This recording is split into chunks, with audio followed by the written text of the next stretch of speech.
I really want you to picture a very specific, but honestly incredibly common scenario. Oh, I think I know where this is going. Yeah, you probably do. So you are sitting across a small cafe table from a really good friend. They've just bought your coffee. They're leaning in close, and their eyes are just gleaming with like a level of excitement you haven't seen from them in years. Right, the classic coffee shop pitch. Exactly. They start pitching you on this brand new network marketing opportunity that they've just joined. I mean, they are thrilled. They are absolutely convinced that this is the vehicle that's going to change their life, buy them financial freedom, the whole 9 yards. And you're just sitting there trapped with your latte. Right. You're sitting there listening and just feeling this really complex mix of emotions. Like you're happy they found something they care about, and you're definitely curious about the claims they're making, but there's this heavy, undeniable dose of hesitation. It's because you're quietly wondering to yourself, like, can this actually work? Could this work for me? Or is this just another wave of temporary enthusiasm? Exactly. And that mix of curiosity and skepticism is basically the universal starting point for almost anyone who brushes up against the network marketing industry. It really is. I mean, it's an industry built on massive promises, which naturally triggers our internal alarm bells, right? We want the freedom they're pitching, but our practical side just demands evidence. And that tension is exactly why we are taking this deep dive today. Because whether you are actively considering an opportunity that a friend just pitched you, or you're just, intensely curious about the actual underlying mechanics of how network marketing functions, this is for you. We're digging into some really fascinating source material today. Yes, we are. We're analyzing Christina Williams' 10 things I wish I'd known about network marketing before I got started. And the goal here is to just strip away the flashy promises, the over-the-top income claims, and the aggressive sales tactics. Because the mission here is to isolate the fundamental psychological and business principles that actually dictate whether someone succeeds or fails in this model. Underneath all the hype. Right, underneath the hype, there is a very real, very unforgiving architecture to how independent sales structures operate. I mean, you cannot build a sustainable business on an empty internal foundation. No, definitely not. Before you can convince a single person to buy a product or join a team, you literally have to completely sell the concept to yourself. Okay, let's unpack this, because there is a massive gulf between forcing yourself to act excited and actually holding a deep internal belief. Oh, huge difference. People can tell. Totally. Think of it like recommending a restaurant to a friend. If you've been to a specific spot and you've eaten the most amazing tacos of your life there, telling your friend about it isn't selling. No, it's just a natural, enthusiastic transfer of information. Exactly. You genuinely want them to experience how good it is. But if you're trying to hype up a restaurant you have literally never set foot in, suddenly your voice gets a little too loud. Your smile is a little too strained. Yeah, you're pushing. You aren't sharing an experience anymore. You're just trying to manufacture a transaction. And the source material actually provides a really clear roadmap for how to reach the authentic conversational level of enthusiasm. It's not magic. It requires active, deliberate work. Like what? Well, the text points to the story of a woman named Sarah who had recently joined a team. And she started out with that exact same hesitation you might feel at the coffee shop. The natural skepticism. Right. But rather than blindly regurgitating the promotional scripts her upline handed her, she actually paused. She became intensely well-versed in the product first. Which is so rare. Usually people just copy and paste whatever they're told to say. Exactly. But she didn't. She researched the specific advantages of the network marketing model. She sought out independent verifications. And most importantly, she used the product extensively herself. She effectively became her own most demanding customer. That makes total sense. Yeah. I mean, we all have a highly tuned radar for authenticity. We can smell manufactured hype from a mile away, Yeah. but genuine lived experience that draws us in. It does. And what's fascinating here is the secondary psychological benefit of this authentic belief that's mentioned in the text. Well, like what? It's not just about acting as a magnet for potential clients. The source explicitly states that deep belief serves as this psychological armor against rejection. Ah, that is so important. Right. When you know, like in your bones, that a product holds real value, a no from a prospect stops feeling like a personal condemnation of your character or your life choices. The cognitive dissonance just totally disappears. Exactly. A rejection just means the product doesn't fit their current needs, which allows you to move on without your confidence taking a hit. And rejection is just the baseline reality of any sales environment. I mean, Yeah, having that internal armor is basically non-negotiable. absolutely. But passion and belief, while foundational, they aren't structural. Passion without a rigid framework is just a very expensive, very time-consuming hobby. That is a great way to put it. Yeah, so all of that internal conviction has to be channeled into a concrete work ethic. And the source draws a really sharp contrast here. Network marketing is the furthest thing from a typical 9-to-5 job. You alone determine the objectives, you set the pace, and you bear full responsibility for the daily operations. You're the boss. Now, wait a minute. I have to push back on this a little bit. Okay, go for it. You are telling me I have to become a rigid, structured boss. Hmm. But isn't the entire appeal of network marketing like the exact thing getting pitched in every coffee shop across the country Yeah. that you don't have to act like a corporate manager? That's the dream they sell you. Right. The pitch is usually all about escaping the grind, Yeah. working from your phone on a beach somewhere, and just having total autonomy. This sounds like a bait and switch where I'm just building myself a new, lonelier cubicle. I get that, and it is honestly the most common paradox in the entire industry. And it is the exact hurdle where the vast majority of beginners fail. Because they buy into the beach fantasy. Yeah. Yes. The promise of freedom is entirely real, but autonomy without discipline is just unemployment. Wow. Autonomy without discipline is unemployment. That's harsh, but true. The text illustrates this trap with a case study of a guy named Mark. So Mark transitioned into network marketing after spending his entire adult life in hourly wage positions. Okay. And he carried that deeply ingrained employee mindset directly into his new venture. The hourly mindset being the idea that simply showing up and being physically present somehow entitles you to a paycheck. Precisely, because in a standard job, the structure is provided for you, right? A manager tells you what to do, when to do it, and you are compensated for your time regardless of the broader strategic outcome. You punch the clock, you get paid. Right. But Mark treated his newfound autonomy as a license to work only when inspiration struck. He essentially waited for a boss that didn't exist to tell him what his daily tasks should be. Let me guess, the outcomes were dismal. Predictably dismal, yeah. He had to execute a fundamental psychological pivot. He started planning his weeks, tracking his active revenue-generating hours, and establishing hard, measurable goals. He had to become the boss. He stopped acting like an employee on a perpetual coffee break and assumed the role of the CEO of his own operation. Which requires a massive amount of delayed gratification. Because a CEO is trading effort and strategy today for scalable returns months or even years down the line. Exactly. It's a completely different neurological reward system than getting a bi-weekly paycheck just for logging hours. It really is. And the text highlights that once Mark made this shift, he unlocked 3 distinct advantages. What were they? Well, first, it paved the way for consistent long-term success, insulating him from the boom and bust cycle of working only when he felt highly motivated. Makes sense. Consistency is key. Second, it provided actual financial control. And third, and perhaps most importantly, it yielded a profound psychological fulfillment. Oh, because he owned it. Yes. There is a unique, irreplaceable satisfaction in building a mechanism that is genuinely yours, rather than just renting your time out to further someone else's corporate objectives. Okay, so we have established the necessary internal belief, and we have adopted the proactive, structured mindset of a CEO. We are ready to execute. Ready to go. But a business structure is entirely useless if you are projecting it into the void, or worse, pitching it to the wrong room. Finding the right audience is the next critical hurdle. It is the make or break step. And the source lays out a rule that is brilliantly simple, yet seemingly ignored by every single beginner. Reach out to people who actually need or want what you are selling. It sounds so obvious when you say it out loud. It does. And here's where it gets really interesting. The text specifically advises against trying to persuade family members or close friends who show absolutely no natural interest. Which is usually step 1 for most people. Right. Defaulting to pestering the inner circle is almost a cliche in this industry.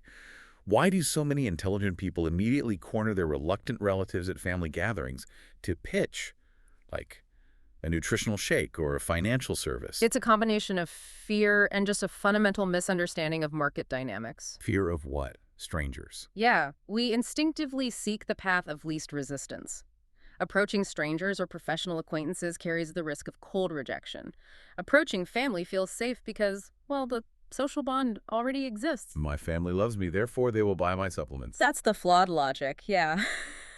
But affection does not equate to market demand. The text highlights a woman named Jenny who fell directly into this exact trap. I mean, I can only imagine how tense those Thanksgiving dinners became, right? Oh, they definitely did. Jenny attempted to build her initial customer base exclusively from her family tree, and the immediate result was mutual frustration. Her relatives felt commodified, like they were just walking dollar signs, and Jenny felt betrayed by their lack of financial support. She was actively burning her personal social capital for zero professional gain. That's dangerous. It is. Mixing the unconditional bonds of family with the conditional transactional nature of commerce, it usually just creates a toxic friction. So she had to break out of that inner circle if she wanted to survive. She did. She completely abandoned the family strategy and began attending local business networking gatherings instead. A much better room to pitch to. Absolutely. And if we connect this to the bigger picture, the text points out that Jenny's pivot wasn't just about finding better leads, it was about protecting her personal life while simultaneously stepping into a real marketplace. Setting boundaries. Right.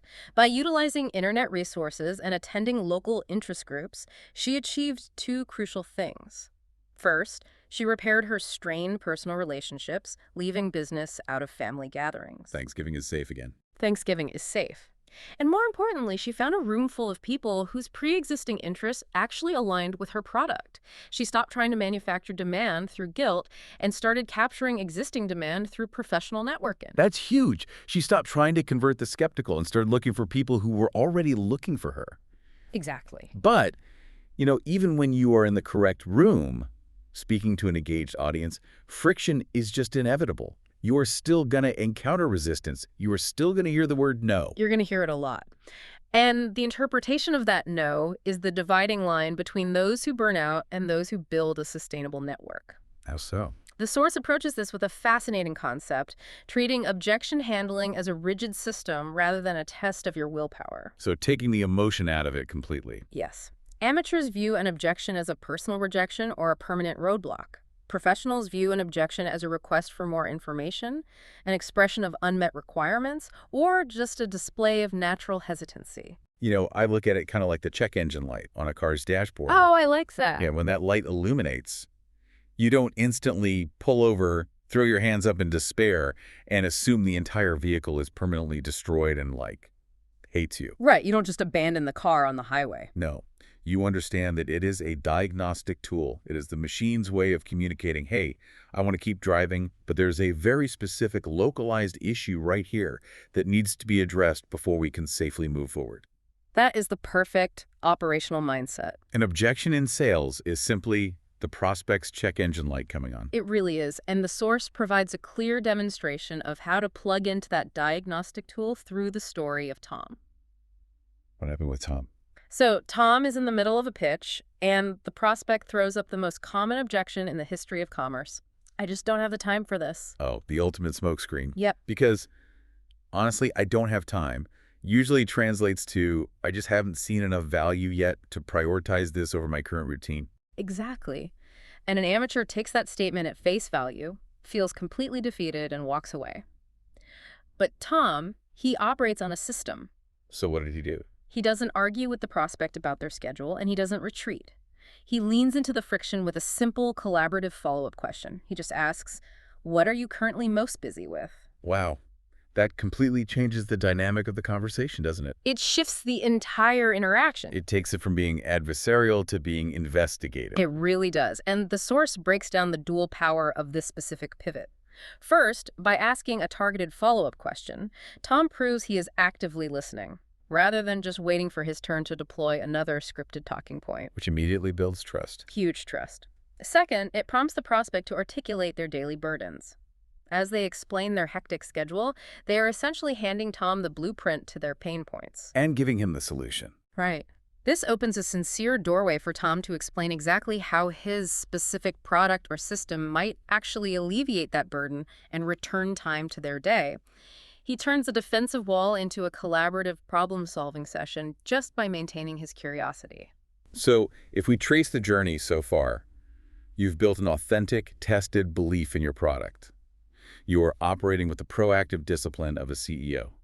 You've protected your family relationships by finding a relevant, engaged audience, and you are expertly diagnosing objections rather than fleeing from them. You're doing everything right. Exactly. So inevitably, things are going to start moving. You're going to generate leads, have follow-up calls, and build this roster of contacts.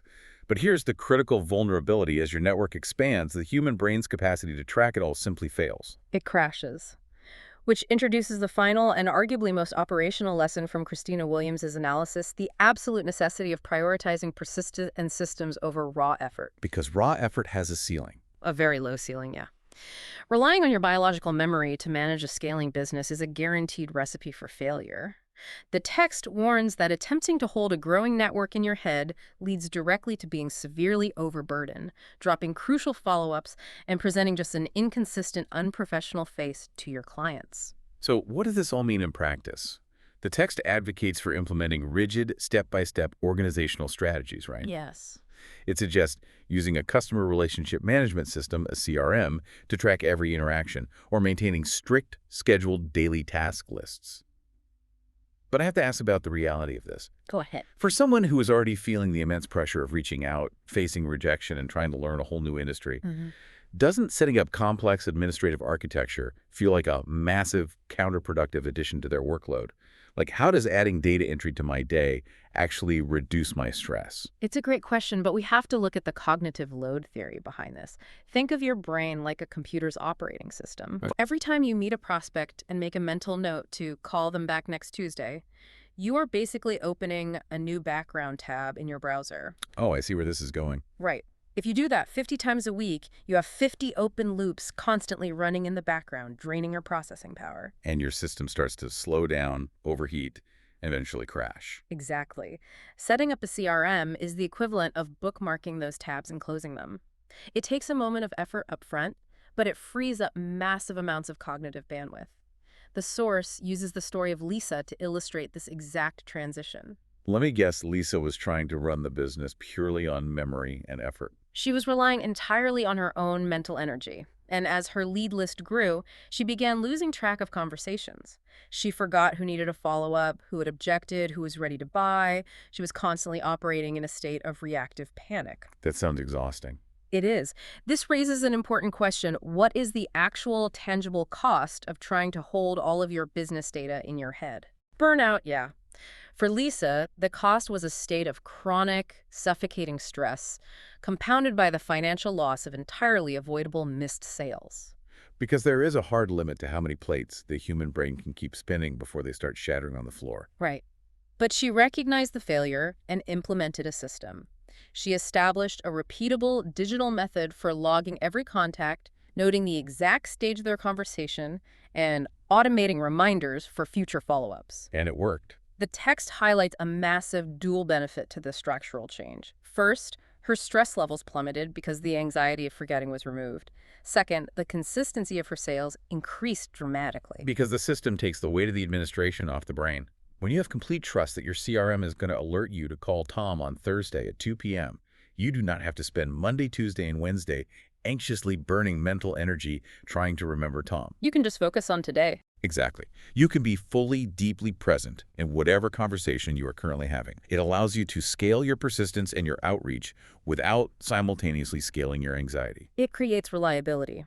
And in any business venture, from network marketing to corporate sales, consistent reliability is almost always more profitable over the long term than just flashes of disorganized talent. We have covered a massive amount of ground today, navigating the realities of an industry that is so often clouded by emotion and hype. We really have. If we step back and synthesize all of Cristina Williams' lessons, moving from that initial necessary spark of authentic belief through the required CEO mindset, the protection of personal relationships, the mechanics of diagnosing objections, all the way to the cognitive relief of CRM systems, a very clear picture emerges. It's not a lottery ticket.